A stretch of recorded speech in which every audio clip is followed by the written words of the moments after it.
তো hello everybody, এটা আমাদের পাড়া। তো আমি এখন যাচ্ছি দোকানে। সকালবেলা ঘুম থেকে উঠে যাচ্ছিলাম দোকানের দিকে। তো বাড়িতে এসে তোমাদের ডিরেকশনারটাকে আবার দেখিয়ে দিলাম। তো বেরিয়ে গেলাম বাজারের উদ্দেশ্যে। তো এটা আমাদের এই মাঠটা, যে মাঠে আমাদের পাড়ার ছেলেরা খেলাধুলা করায়, আমিও করতাম। এখন কাজের চাপে করতে পারি না। তো চলে এলাম আমার একটা পাশের পাড়ায় যেতে যেতে যেতে যেতে তো মেন রোডের কাছে চলে এসলাম। মেন রোডের কাছে চলে আসার পরে রোডে উঠে পড়লাম। রোডে উঠে যাচ্ছিলাম মাছ আনতে। ব্যাস জাস্ট বাজারগুলো দেখাচ্ছিলাম। আর আমার ওই সাইডে ওই দোকানটা থেকে আমি মোবাইল নিয়েছিলাম, তোমরাও নিতে পারো, ভালো সেলস করে।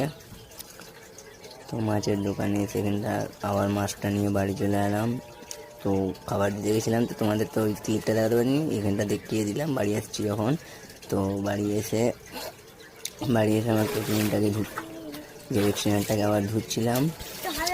ধুতে ভাবলাম একটা ক্লিপ নিই, তোমরা সাবস্ক্রাইব করে দাও।